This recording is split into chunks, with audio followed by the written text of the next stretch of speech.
The topics and opinions expressed in the following show are solely those of the hosts and their guests and not those of W4CY Radio, its employees, or affiliates. We make no recommendations or endorsements for radio show programs, services, or products mentioned on air or on our web. No liability, explicit or implied, shall be extended to W4CY Radio or its employees or affiliates. Any questions or comments should be directed to those show hosts. Thank you for choosing W4CY Radio.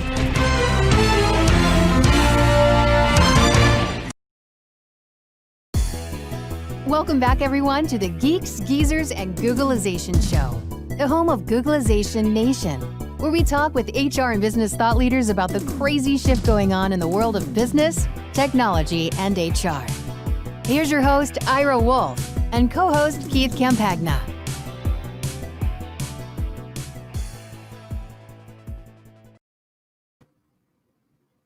Hello, everyone. This is Ira Wolfe, back with my co-host Keith Campagna for another episode of Geeks, Geezers, and Googlization.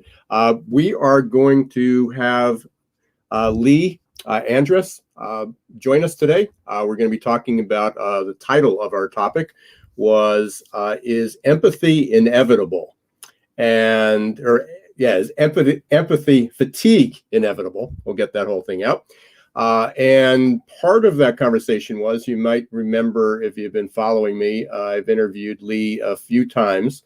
I had her on a StreamYard live just a few months ago, and we were talking about recruitment, and she was on a panel that I had. She's pretty active on LinkedIn. She just started her new company, but I was on a roundtable with her about 2, maybe 3 weeks ago. And she had this impassionate message about basically walking the talk. And the conversation was all about putting on or doing the right thing with diversity and inclusion and equity. And we've had, numerous conversations about that. And it was so passionate, I asked her to kind of come on to the show. And we're going to continue that conversation. And this morning, I was looking at a number of things, and I'm not going to bring those up right now, but there's a couple headlines that were in the news this morning, and we're going to have I'll guarantee you, it'll be a passionate conversation about where the heads of CEOs are and some of the initiatives that they're taking, and that'll be great talk. And then just prior to the show, thanks to Keith, I had invited him. Apparently, Keith, you hold a kind of a bigger influence than I with Torrin Ellis. Yeah, and he just scheduled for middle of November, I think, whatever the third week in November was. So that'll be great. And we've got a couple other speakers coming up over the next few weeks about diversity and equity and inclusion, and the broader sense of that, social justice, and even a bigger sense than that of companies doing things right, really doing things not for their shareholders, but for their stakeholders, and recognizing that they are part of that. And that's actually a message coming out from the Business Roundtable. It's an organization that's represented by some of the best companies in the world, and 181 CEOs signed on that their focus will be based on shareholders, which includes even community, customers, vendors, suppliers, and made a commitment that they're in for profit, but they're broader sense. Keith, looks like you're chomping at the bit here. I am. It's just fascinating to think about the capabilities, the what if scenarios, right, bud? And the hardcore truth that you almost can't ignore, right? The facts of the matter is business is going to figure out a way to keep doing business. And that doesn't necessarily mean that employees are going to be the ones that benefit the most from it. What I find interesting. They benefit the most from it. The employees. The employees. Right. Benefit. A great deal. I'm, it's funny to me thinking about how we usually reflect about Americans having a short-term memory. Before COVID came, we were talking about how valuable an employee is to an organization. And it was just last night I was listening. I can't think of his last name, but what's the futurist? Gerd? Oh, Gerd Leonhard. Yeah, one of my favorites. Yeah. He's actually thinking it was 30 minutes of the next 5 years. And he was talking about there being a complete paradigm shift towards moving money into businesses and their own stock exchange index, who are moving towards these people-driven type statistics that help, really embrace long-term growth within organizations versus the greedy grab. Yeah, they've talked about that for a while. I mean, I haven't heard that they put it in an index. I've heard about it being part of how companies were valued, which we've talked about before, being literally put on the balance sheets and being reported. A lot of the numbers, they get buried in HR. The HR doesn't even track half these numbers, but, even things like turnover and engagement, literally becoming KPIs and metrics that are reported in financial statements. And now you're thinking about, now let's get to why Lee's going to be such a great guest today, because now we're going to talk about where the rubber meets the road. We've gone through a pandemic as a globe, as a country, as companies.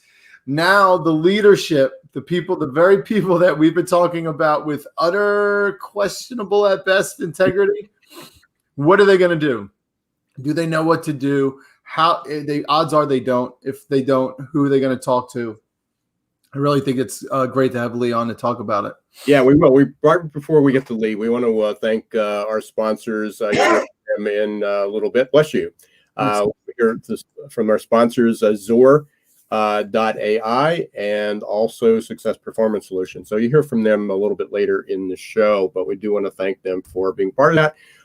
If you're interested in being a sponsor, certainly give Keith or myself connect with us on LinkedIn, or you go up to the Geeks Geezers and Googlization website. We got some new opportunities, especially now that we're doing our new live show, our video, our live streaming as well. So we're basically radio and TV. Yeah. And if you're listening, just know that I'm not saying it because we have a podcast, but I am saying it because we have a podcast.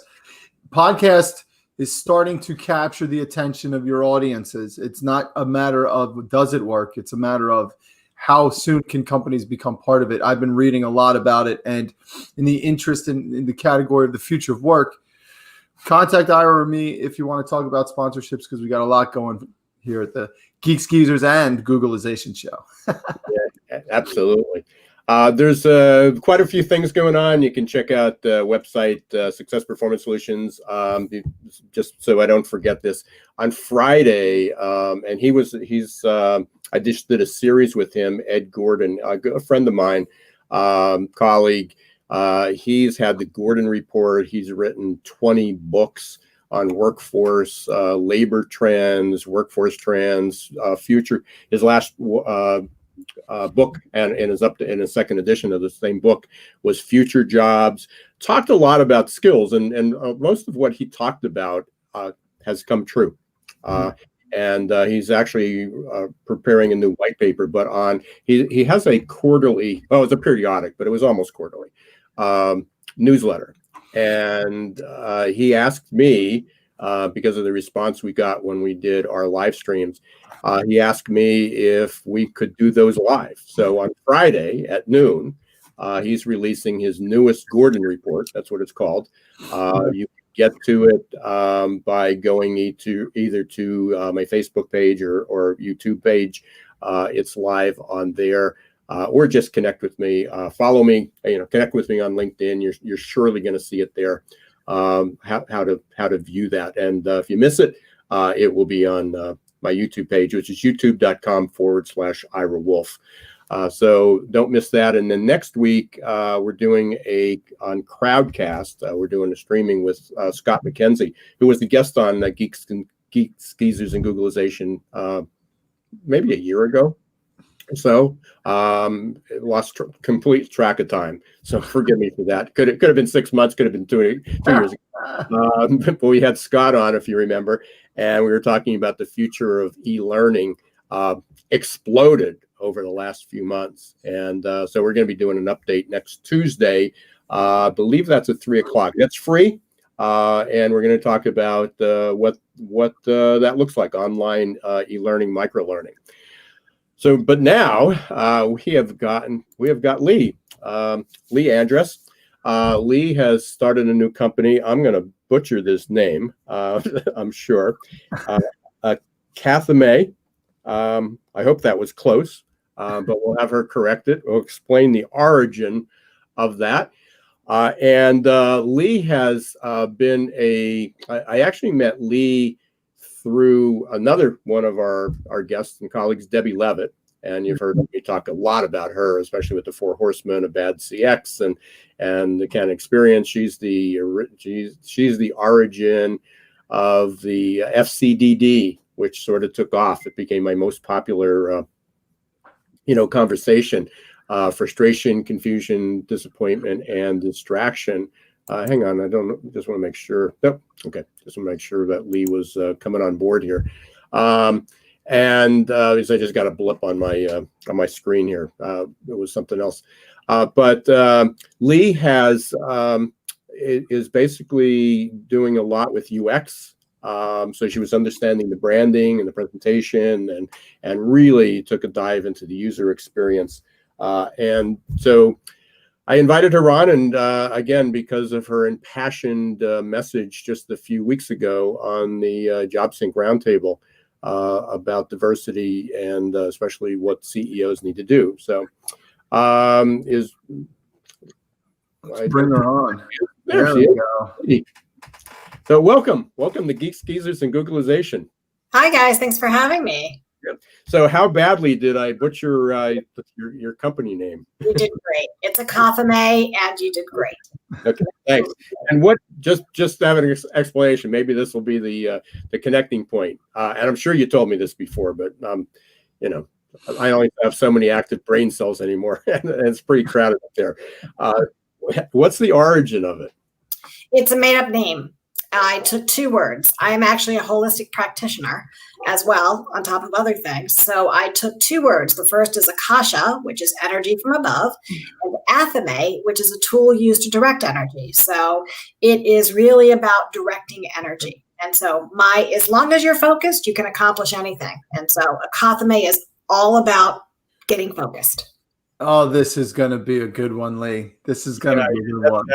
You look at that smile on Keith's face.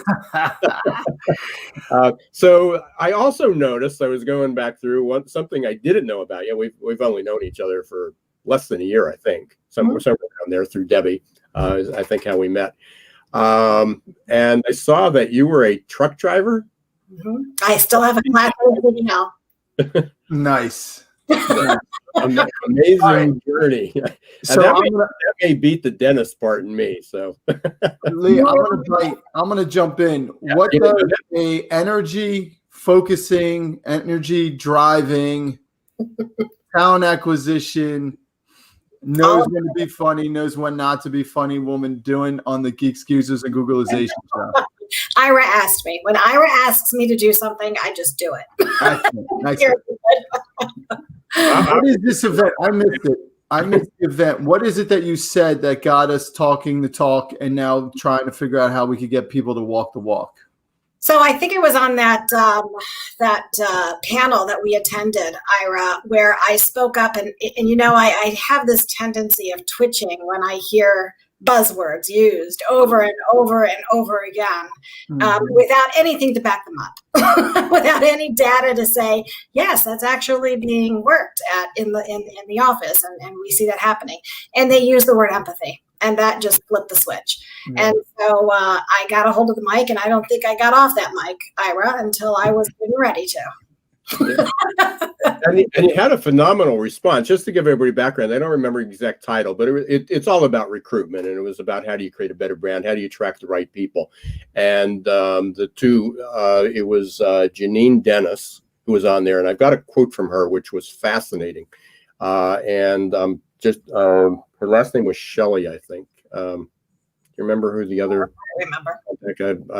Yeah, but it was a great conversation. But one of the things that struck me, let me see if I can find this quote. Got like a billion screens open here. It was Janine Dennis, by the way, just to give her credit. She's Chief Innovations Officer at Talent Think Innovation. Super smart. She said that, and she was, we were talking about, I guess, especially when it comes to diversity and people tracking numbers. And her comment was that the number of Black people in this country, U.S., have been 13% for as long as anybody can remember. And then she asked, how is that possible if allegedly Blacks procreate at rates higher than the whites? That's a provocative question. Yeah. And it's crazy. It is. I mean, it's something you never think about. And it is a problem when we talk about diversity and all those numbers. It's like, okay, we met our quota. Look, we have 20, and I'm going to give you a story. This morning, I was pulling down some story headlines to kind of spin this conversation out. And it was like, it's consistently 13%. And the reality is then you hear that the other alleged or myth that, well, Blacks just, they have 9 kids. Well, how's that possible? Right. That percentage, and white and the population, the procreation rate of whites is like 1.2. So it's sort of like the pandemic statistics. What do we believe? Lee. Yeah. So I think we believe what we want to believe, Ira, honestly. And I think that this is where biases and how we were raised and all of that stuff that you can't see behind the eyes that goes into individual perceptions and decisions and how they make those decisions in the workplace. So if you choose to believe that there are only 13% of Black people in the United States of America, I'm not going to try to change your mind. However, if you advertise that you are a diverse, equitable, and inclusive organization, and I don't see the actual physical evidence of that to be true, you can guarantee that you and I are going to be having a conversation if you want me to help fill seats within your organization. Right. And that's where the walk the walk, talk the talk comes from, doesn't it? That's absolutely right. That's absolutely. What's behind that? You went from being we were having a little bit of tongue in cheek, and now you got all serious. So what's driving that passion? So I think the pandemic, what really frustrates me, Keith, is that, first of all, we have, as a nation, forgotten all of our history. In this past year, we have forgotten, let's just say in the past few years, we've forgotten our history. We have become a collective group of selfish human beings that have absolutely no idea what living tough is really like. I have been very fortunate to be raised by a 91-year-old woman. She'll be 91 in November. And she remembers what it was like to live through the Depression and through 2 world wars. And she looks at me and says, you think this is tough? You think that having to ask people to wear a mask is tough? Right. You think that having to ask people to work in healthy environments and recognizing time off and having vacation, blah, blah, blah, you think that's tough? Try working where your grandmother worked. Try living through that. And so the sense and dose of humility that I get on a regular basis reminds me that, what true humility is and what true empathy is. And so when I have clients tell me that they want to put a crew of people out on the streets during the height of a pandemic to do whatever work they need them to do, what are you, crazy? That's not empathy. That's telling me that you're putting profits above everything else. And you're not giving them the right equipment to be safe, let alone to keep others safe. So I challenge that. So when I meet with clients or when I meet with candidates, especially at the executive level, when I'm screening them for senior level positions, I'll say, tell me, give me examples of how you lead with empathy. Yeah. And it's very often, it's a BS story. So can you, and I know I had a pretty in-depth conversation with Debbie Levitt and you. We talked about this in the past, and Keith and I have kind of scratched the surface on empathy. We've had many people on the show that talked about it, but the definitions seem to be all over the place. What it means. People throw it around, as you said, as a buzzword. Which is somewhere where the fatigue is going to set in. How do you define empathy? Empathy is the ability to put yourself in somebody else's shoes, period, and make a decision from their shoes, not from your shoes. That's all it is. That's all it is. if you want to get teary-eyed about it, if you see somebody watching a movie and they're crying without any reason for them to cry because the people on the TV screen are crying, that's somebody who shows empathy for being in that person's role, whether it's acting or whether it's real. That is an empathetic person. But it doesn't mean that when other factors come into play, like economics, financial, personal, company, that they're going to have that same degree of empathy.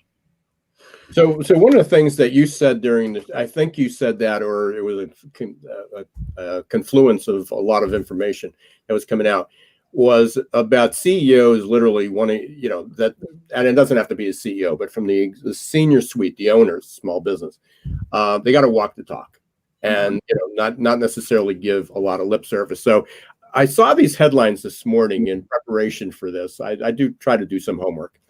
So this is like one bad mistake after the other. The Wells Fargo CEO. I don't know if you saw this. No. So just a smile. I say Wells Fargo CEO, and it's like, do we have to go any further? Let's just. Okay. So it says this week, Charles Scharf is his name. He's angered Black employees at the lender by comments he made during a Zoom call, where he claimed the bank is struggling to reach diversity goals because there are not enough qualified minority talent. Which language would you like me to respond to? I think we're not allowed to use the F word. I think other than that, we might have been taken off the air. I mean, one is, how many mistakes can you make and still be CEO? How does the one organization sustain this, because they're continually in trouble? But I mean, it sounds like tone deaf is a huge understatement. So. I mean, that's not even empathy. Empathy doesn't even have a place there. That's capacity. That is common sense. I mean, and there's ignorance, right? Maybe he doesn't know. Maybe he doesn't understand. Maybe he's never talked to the head of talent acquisitions in his organization, or the HR department isn't helping him understand how we can build that capability within his organization and grow that community. So that brings up an interesting challenge, though. So you have that maybe he doesn't understand, but then is he even listening to HR? Maybe HR understands, or can they attract the right people to HR, because that's the culture that is set there. It really becomes that chicken or the egg. And this was the point I was trying to make on that call that we had, Ira, is that HR needs to stand up and have that voice face to face, no in between, have that voice to the CEO and say, this is the mud that you are creating, and either you are going to be able to clear this up or you're not, because it will affect your top and your bottom line. Okay, so I want to, looking at the time here, Lee, and knowing we're going to probably take a break sooner or later, we'll think about this maybe as a go-to to the back half of the podcast. But I want to push back on you here. For months and years following up before COVID, Ira and I and our guests would talk about how HR might not be the most properly prepared to handle the amount of change that's required to lead a company in the future of work. And where it might go only maybe 18 months to a year ago. And then what we saw because of COVID, the value of HR has now gone through the roof. And we're stuck looking at a bunch of maybe unprepared HR people and leaders who have never once considered what might happen if they were truly exposed and they actually needed people over profit. Where do you start to unbundle that so you can help an organization that might be lacking in both HR and executive direction? Or is that not really the case? No, we need to step up the game. HR needs to become far more business savvy than they have been. They've always been the internal resource that says, just prevent us from going to court. We want to minimize our human relations, legal issues, keep us compliant. That has been their whole thing. Then they've got this payroll thing, and then they've got the benefits thing, and then of course they've got this talent acquisition thing. So where is your business impact? So when I hire, when I recruit HR people, the first question I ask is, what type of business impact have you made on your organization? Silence. I'm so glad we have videos because you're actually catching exactly what I think. Yeah, I have a software company that actually quantifies value, and the first project I ever did was something called HROI, because there's no such thing as a value in HR. It's all admin. Well, they can. They give you an ROI. Do you know how they give it to me? There's only one person on that team that's usually giving it to me. It's whoever's in charge of human relations. They say, well, we prevented $500,000 in lawsuits this year, or we prevented X amount of cases from going to court. I said, and? Right. But that just, to me, that demonstrates the idea that, you don't know what you don't know. If you're not awoke, how can you realize you're in a dream, right? So where does it come? And Ira, you tell me, maybe we come back to this, but where does a company start? Because you want to believe there's some sort of manager or vice president or even a C-level that wants to take the bull by the horns and figure out how to do it. Yeah, so I think first and foremost, we take the existing CHROs and we evaluate and assess. Do they have the ability to understand business beyond the HR realm? And if they do, get them off into an executive level program that can quickly get them ramped up and understanding how the top and the bottom line work and everything that goes on in between. Yeah. So until that happens, I think it's going to be a real struggle. And we are going to take a break, but there was a great question that just came in. So this is one of the other questions we'll address when we come back, is why pass the buck to HR? So, okay. However, you are listening to the Geeks Geezers and Googlization Show. I'm Ira Wolfe with Keith Campagna, and our guest today is Lee Andrese. We're tackling a very provocative subject. We started about empathy, but we've dove in, which I knew we would. We're really talking about what's it going to take to really make a change and not create fatigue from that. One more challenge of 2020, but now is the time, or there's no looking back.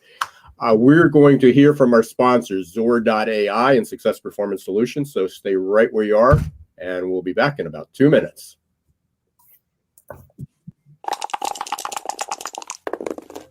Hiring top talent shouldn't be left up to the roll of the dice. And yet, that's exactly what many organizations do. They roll the dice, cross their fingers, and pray for a better outcome.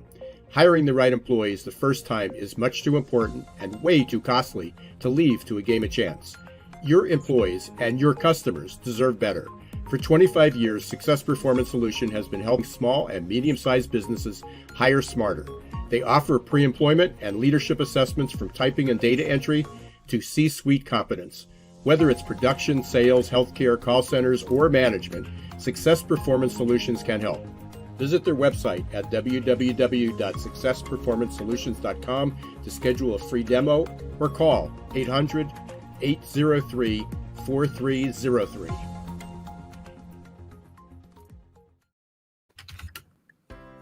Imagine how your company would grow if your candidate experience earned a 99% approval rating. Well, to get to 99%, you need the 3 best letters in recruitment technology, XOR.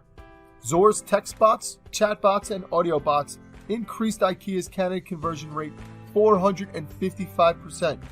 Zor decreases candidate drop-off rates, improves your candidate experience, and collects analytics for future strategies.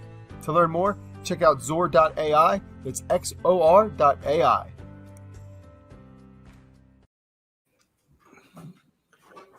Hey, welcome back, everyone, to the Geeks Geezers and Googlization Show. I'm Robert Wolfe with Keith Campagna, my co-host, and Lee Andrese. We are talking about empathy, diversity, inclusion, equity, fairness, CEOs, incompetence, and competence. Hopefully, we'll get to the competence part, how to have that. There were a couple questions we had when we left off. One was, we'll tackle that in just a minute, let me just read it, why pass the buck to HR? But again, looking through some of the other headlines that I saw, Target pledges, going back to the numbers, we were talking about that 13%. So Target could hang on, I can see them celebrating this. They're going to increase the number of Black employees by 20%. So good initiative by numbers. They have 360,000 employers, so obviously that has a huge impact, and I give credit. At least they're trying to make that initiative. So 25% of their employees are Latino, 15% are Black, so they're even above that. 5% are Asian, 5% identified as mixed race. So sounds like they're doing a good job. They met all the EEO categories and groups, right? Yeah. Here's the challenge. Only 5% of the executives or senior level officials are Black. Okay. So it's, and again, you want to give people, you want to give companies and organizations credit where credit's due. So they're doing much better than everyone else, and they meet the diversity guidelines. They exceed the diversity guidelines, and so let's give them a round of applause. But as I did a webcast a few weeks ago with Dr. Solange Shira, who has the company HC Moneyball, and on that she's taken the data, and we've had Victor Assad on a week ago, and we're talking about data literacy, and on the call we were talking about being able to quantify equity. So we can quantify the numbers that we meet the criteria, but then we need to look at things like the velocity of progression, the opportunities that are given. Right. And I just submitted an article for October, for my October article for Cornerstone On Demand's rework. And it was all about that. And one of the things I came up with is, are you giving a step stool or an escalator to all the genders, all the ethnic groups, all the whites? Do you give the escalator to the white male and everybody else gets a step stool to advance? And that's sort of what you start reading between the lines. And that's really where the rubber is going to hit the road, when people start quantifying data, when they start quantifying not just do you have the right colors and genders represented in your picture, but does everybody have the same opportunity for advancement? And not just say, oh, we give everybody the opportunity for training. But what happens after the training? What happens after they complete it? How many people, I mean, these are things that we started to ask these questions. How many minorities, how many females, how many Blacks, how many Asians leave the organization because they're not promoted, because they don't have a chance, where other people get promoted in 6 months? It takes 3 or 4 years for a minority to get promoted. So we're touching on so many topics during this call. So many things. Yeah, I'm just throwing out to say the picture is much bigger than saying, hey, we're hiring 20% more Black. What more could we do? So I think where this all connects with empathy is understanding the customers that you support, understanding the people who stand up your organization, who represent your brand as part of your organization or customers. Does your organization represent that? Does your organization represent the consumers of your product or service? Does your organization represent the community that you live in? Does your organization represent the culture of your nation, of the world? Like, who do you want that brand to represent physically out in the marketplace? Right. And so let me ask you that. So if you're in white suburbia, I mean, or you're in some of the red states, and you say, look, it reflects our composition reflects our community. Then if that's what you want, then that's what you want. If that's your brand and if that's what you want to represent, then I, as a consumer, will more than likely not buy your product, because that is not the type of company. And I have the power. My wallet has the power of whether or not a company will succeed. And all those friends of mine who have the same wallet, I will influence their purchase as well. So that's up to you. That's up to the CEO. So I don't know if you said this or I pulled this from another quote or somebody else said it during that roundtable, but basically it said that you basically walk up, and this goes back to what you were saying earlier about HR going, holding their own and being the voice. It says, you are not teachable. You are not able to be educated to this when it comes to fairness. So at this point is either you change or I leave. Was that, did you say that, or was that from something else, or did you wish you said that? It could have been. something I would say because I'm a former high school teacher too. I mean, that's my real trade as a high school teacher. Right. So you are not teachable, then I'm not going to waste my time. Don't even have those conversations. I do want to talk about what I think is happening with empathy in this pandemic. I think that every company's website, when you go to it, oh, my heartfelt sympathies to everybody who's struggling in getting through today's time. You cannot touch a website without the first banner being during times like this. Well, let me tell you something. This pandemic is going to be like giving birth to a child. We are going to get through these months of giving a child, and then we're going to forget all about this pain. I know we are. And then we're going to go back to those ways. How do I know this? Because job postings are coming out that says during this struggling time of a pandemic, you're going to be able to work remotely. But once this is all lifted, we want you back in the office. We want you commuting 1 to 2 hours a day. We want you to make sure that right. We want to make sure that we see that you are working every step of the way. That's not empathy. No. That's a band-aid. So let me go back to the other example, and I've often said this before. Is people spend all their time planning the wedding and not their marriage. People plan the pregnancy, but not the growing up part. So taking your analogy one step further is that the child, when the pandemic, it's never going away. I mean, the pandemic will go away, but we'll always have we'll always have coronavirus or another one. What happens when the child's born? I mean, so it comes out of the womb, we come out of this pandemic, we've got this child, but it's going to evolve, it's going to grow, and we have all these needs. So, I guess the period of time we can say, oh, that's behind us now we're back to normal. But now we've got this growing toddler that's going to grow up and mess things up for a while. Right. So now you're talking about training, development, coaching, mentoring, and all that stuff. I think what's going to happen, one of two things is going to happen. Either the people starting to, I really want to go back to that question about HR. Let me just tell you the number one role of HR is to represent the people, the human beings of that organization. You are the voice. As the leader of human resources, you are their voice. You have a responsibility to keep that organization sound and safe for the people that work there. That is number one. You also have an obligation because the company is paying you to make sure that that company is kept out of jail, that we're doing the right things to keep them legal, but there's also moral and ethical behaviors that human resources needs to take a stand. You lead as a leader in that space, you lead human beings first and foremost. And I'll tell you one company that did a great job until it stopped doing a great job, which was Eastman Kodak. If you look at where Eastman Kodak was back in the day, this company never had a union because they made it a culture that says we're going to pay our people very, very well. We're going to make sure that they work in a safe environment, and we're going to keep it that way until the 70s hit. And then the arrogance, same thing with Bethlehem Steel, although I think they had a union.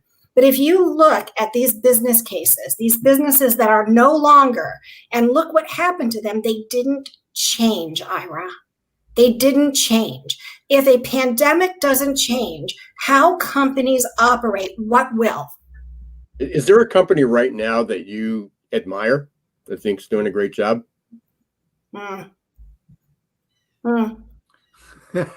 right, so then I get to ask the question. This is the first. We silenced Lee. Well, I think so there's another question here. This sort of fits in line with that HR question, is because HR is compliant, so they're meeting the EEO guidelines. I'm not getting you sued. We've done everything right. Blah blah blah. The question came in is why does it have to be by ethnicity, not by the ability to do the job? Oh, now you're talking about inclusion. So there is a very, very wise woman, not to mention highly intelligent. She speaks before Congress about diversity, equity, and inclusion for the Bankers Association.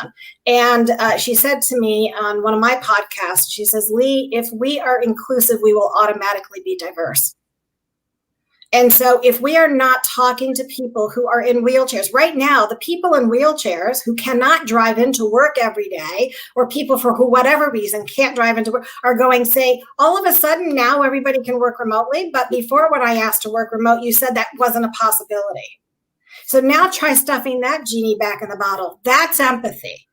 Whether a company actually sticks to this, how they've accommodated their workforce to be able to work from home and now open up those opportunities to people who truly can't make it into an office, then we'll see if empathy hits the road. Yeah, I love this quote. And again, I was just going through stories this morning. It's from the Dropbox CEO, Drew Houston. And he said, we've gone through a one-way door. Yeah. Yes. Well, we'll see. I swear to God, that door's going to shut. I honestly believe that until companies are brought to their knees, like they were now, this pandemic brought many companies to their knees. Right. It's not over.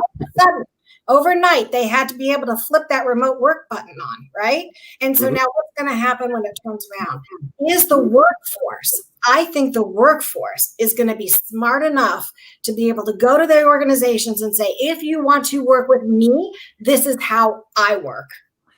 So I'm going to take that a step further and say that it will be the eventual progress of the market, which I think answers your question of, if a pandemic doesn't change the way executives run a company, what will? I think the market will, because once, as far as I could tell, when we talk about things settling down, that means that markets reopen, which means we're going to come back to a place where the best available talent is going to want their own terms. They're going to want to be able to stay home. They're going to want to be able to work in a certain capacity with certain people.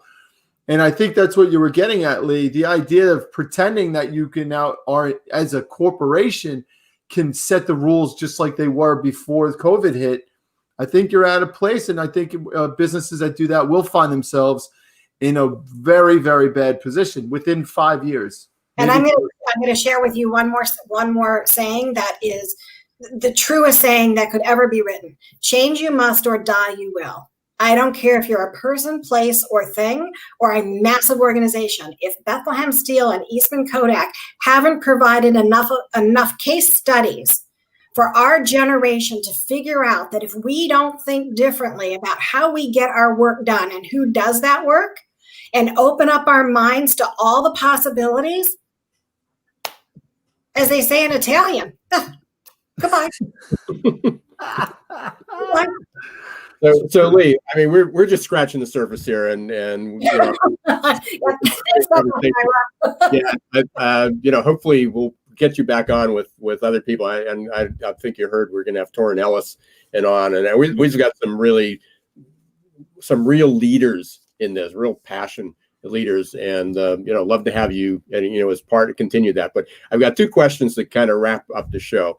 One was just asked to me yesterday. I thought it was a brilliant. I loved the question, and it caught me off guard almost as much as it did you when I asked you if was there a company that was setting a good example. But this one came in from an early listener. Is why was it tough? Why did you leave trucking? And was it tough as a woman in trucking? Oh, yeah.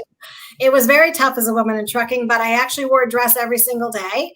And I wrote a note to the president of the largest publication at that time, Over the Road and Pro Trucker. And I told him how awful their magazines were for recruiting female drivers. And then he offered me a position, and I wrote a column for 15 years called Driven Women that was produced 250,000 times every month. And so we slowly but surely got that. And the reason I got out of the truck is because I did it to go shopping across the country, really. But I did. I took 2 years off, and I had a blast. I went coast to coast and had a great time. Leadership with intention. Every bit of your story, I'm loving. And here's the other one. And you got to. I also ride a horse. I ride a motorcycle. So anything that's got speed and, you know, thrill to it, I'm all about it. You're in it. I love it. I've got 60 seconds to answer this question. If you had to write a chapter of a book, just a chapter, what would it be? What's the title? I would call it Driven Women. I love it. Quick. Perfect. I love it. How can people get a hold of you, Lee? Well, they can reach out to me at lee@akathame.com. That's probably the best and fastest way. Or connect with me on LinkedIn. Happy to talk to you. Super. And she's always on LinkedIn and does always respond. So thanks so much for having me today. Yeah, it was a great show, great conversation. Thanks. Keith, what do you think? Passion, driven with it. I think that what we really did today was kind of circle the wagons around the things that are much deeper, right? Like the truth of the matter is that Lee is right in almost every capacity. The truth is that to fix all of that stuff requires an awful lot of work, and it requires a lot of people like you, like me, like Lee, that can help go from the outside and disrupt the way people think business needs to be done as a continuation of 2019, and think differently, because everything is going to be different. Right. And there were so many other things. I mean, there were so many other headlines that I saw this today. Just came across American Airlines approves the BLM pins, the Black Lives Matter pins for staff. So, it's okay to wear that. So it comes down to, how does that fit into culture? Is that politicizing the whole event? I mean, is it improper because it's politicized, or is it improper, or do they make decisions because it's the right thing to do? And millions of conversations like that. And Torin will be I begged them. Listen, I begged them to come on. It's been a year and a half. I begged the guy. At the end of the day, that's where I did. Yeah. So that's the man. Fun. And I think that's just the start of the conversation. Hopefully we'll continue to have a lot more of these. Some news on our front. You can see it was just scrolling across the screen a few minutes ago. Next week, talking about, again, the upskilling, reskilling, doing that online. Grow your leader, develop or grow your talent and develop your leaders. It's free webinar for an hour. Scott McKenzie's we're going to get a future update on where e-learning is, and you'll actually be able to get a 15-day trial with it, and it actually now links to an assessment, leadership assessment. So a lot of good things on that front. What else? We've got to thank our sponsors, Zor.ai and Success Performance Solutions. Got an opportunity. Anybody wants to come on, be a sponsor, love to have you. Be able to get the word out to all our listeners. My book's still available. You can get to that by besthrbook.com. Get it for free. Unfortunately, it's taking a couple weeks for shipping to go out with the postal service these days, but you get a free copy of my book, Recruiting in the Age of Googlization. I just got my copy of Selling with Noble Purpose. And we want to thank, from 2 weeks ago. Thank you, Elizabeth. Yeah. Thanks. Video on that. Yeah. Glad you got a copy there, Keith. As well. One of the benefits of Geeks, Geezers, and Googlization. Next week, we got an interesting show. We've had Rachel Robertson from Antarctica, from Australia. She was only the second female expedition leader. Antarctica had great leadership stories. Fascinating. Next week, we got a Navy SEAL. Nice. On board, talking about hiring talent. How to find talent. So fantastic. We are now, other big news, we are now on Amazon. Geeks, Geezers, and Googlizations on Amazon Music. So you can go up and you can get it on Amazon. The replays, of course, YouTube now and Facebook, but Apple, Google, Spotify, iHeart, all those places, if you will. And final words, as we always say, until next week. Geeks, Geezers, and Googlization Show, 1 p.m. Eastern Time. This is Ira Wolfe and Keith Campagna. Don't let the shift get your plans.